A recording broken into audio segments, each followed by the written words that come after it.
Is sponsored by the Tennessee Wildlife Resources Agency. Join us in preserving and protecting Tennessee's wildlife.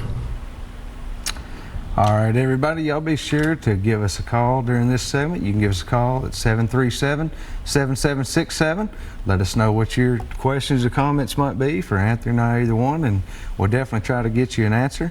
Anthony, while we're waiting on a few calls to come in, we hit on a little bit earlier, and a lot of these folks, you know, recognize you from over other episodes, but you run the Brad Demme Memorial Bicycle Fund. Yeah, along with Mike Adams, John Lawrence, Corey Reeves, and Letha Frost. Yeah. And you guys, I mean, it has really grown. Y'all are in multiple states now. And, right. And they do a lot of things, folks, for the community. They do, of course, they do the bicycles. But something we want to hit on real quick is they do a lot of lifetime sportsman's licenses. That's something that they've gotten into doing for kids. And what we want to let y'all know is, here in a few weeks, we don't know exactly the date yet. We will be letting y'all know, but we're going to have Anthony and Mike. We're going to be back down here again. We're going to do a show with them and a crappie fishing show again, as a matter of fact. Yeah. And that night, they are going to be giving away a lifetime sportsman's license right here on the show, live that night. You'll be able to call in to try to be the winner. And of course, that'll be for a 3-year-old child or under. 3 and under, yeah. So we're looking for somebody, you know, brand new that we can get a lifetime license for and get them going. So y'all want to definitely keep an ear out for that. We'll be making some announcements on Facebook leading up to it. But that's going to be a really good time and a good cause. That's a gift that keeps on giving. Yeah, somebody's going to really get a gift that night, you know. I bought mine the first year it came out. Of course, you know, they're a lot higher now than they was then, but you know, the only thing I ever have to buy now is federal duck stamp. Right. Yeah. I mean, that's it. So you're taken care of, and whoever is the lucky recipient of this, that's right, will live their entire life and not have to buy one here in state Tennessee, except a federal duck stamp if they duck hunt. That's right. It sure is. All right, we got some calls going in. Who do we have on the one, Taylor? Robert. Robert, how are you doing tonight? Robert, you hear me? Hey, Robert, how are you? Yeah, my question is the mercury spill up there at the East Fork of the Stone River. Mm-hmm. Are they progressing, cleaning that up, or how's it going? The last I know about that, I think they have just about wrapped up cleaning up. I know they're still working on it. I haven't gotten a lot of information on that. Of course, we've heard about it. I know that they were working frantically to get it cleaned up for a little while, and we really hope that they've got wraps on it by now, but I'll certainly try to get some more information on that this week. All right. What about it spilling down in the freeze? Has it gone that far yet? Not that I know of. I mean, I don't want to tell you wrong, but no, I've not heard about it being in the priest.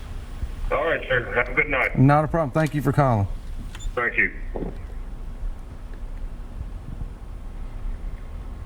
Hold on, guys. I'm sorry.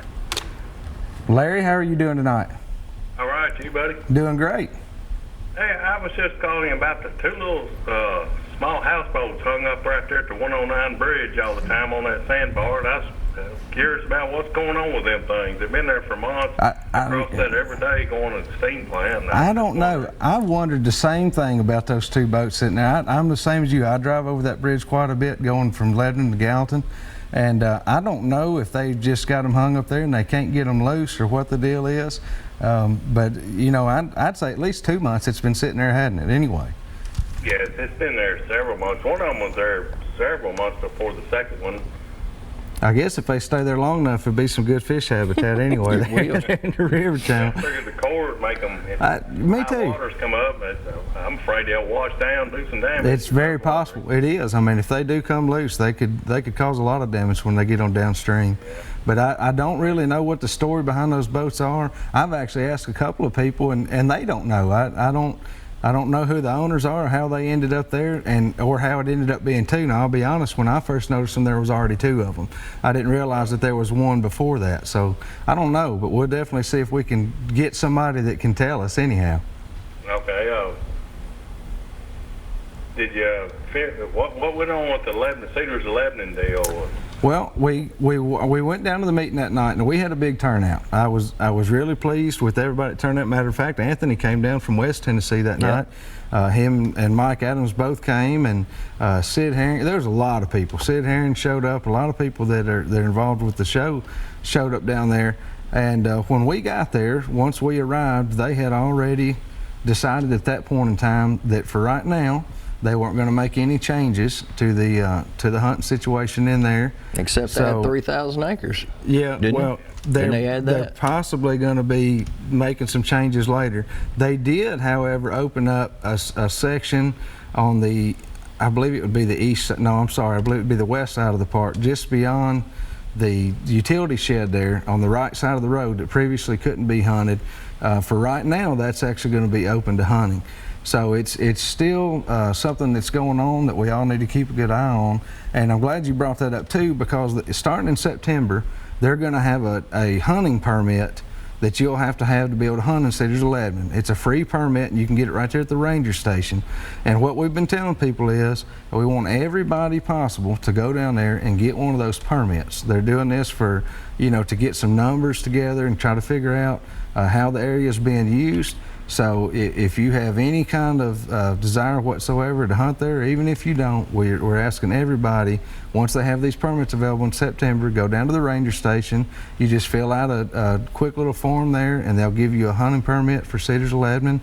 And I think that's really going to help us out in the future, the more of those permits we can get given away. Do they have them ready right now? They're not ready yet. They said by sometime in September they should have them available. So I'm assuming they're kind of shooting for the regular archery season to be open. It's probably when they're going to try to have them ready by. Okay.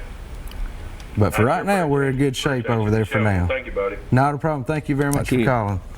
Bye. Randy, how are you doing tonight?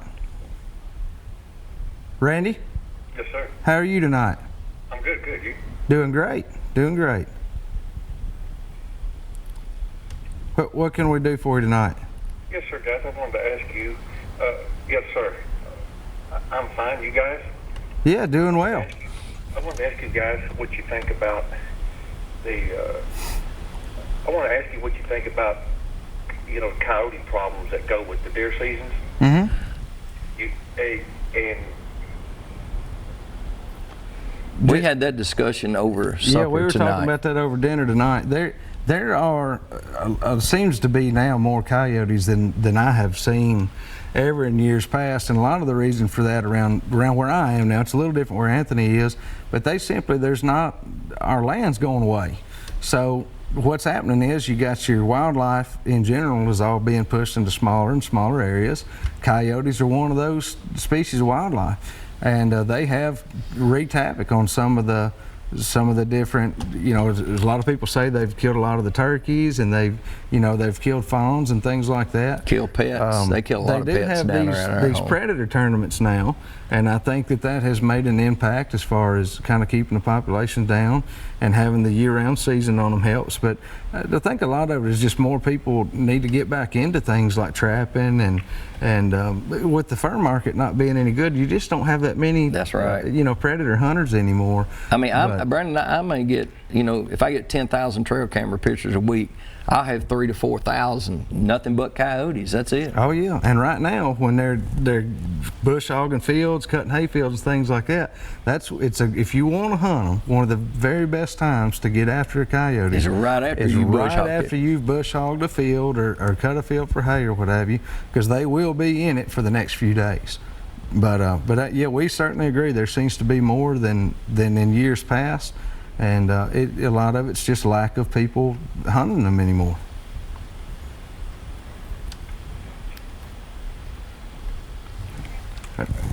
We appreciate you calling. I think we might have lost our connection there. And Taylor, how are you doing tonight? just fine.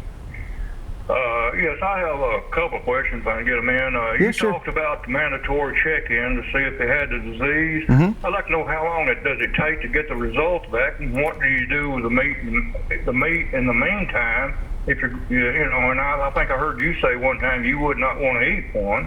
And the second question is, what do they do with the remains of it when you field dress one, or they do with it? I believe I remember you saying one time something like 3,000 something degrees wouldn't get rid of it. It won't. And actually, Anthony, you can answer that a little better than I can. What about the testing procedure? How long does it take? Yeah, the mandatory check-ins is 2 weekends, and those certain 6 counties that it is mandatory, and it'll be checked in, and they'll pull the samples right then. What they do is they take lymph nodes right from under the tongue, and it takes about 10 to 14 days. I got my results back in 10 days, and then what they do, say if it comes back positive, the CDC strongly recommends do not eat that deer.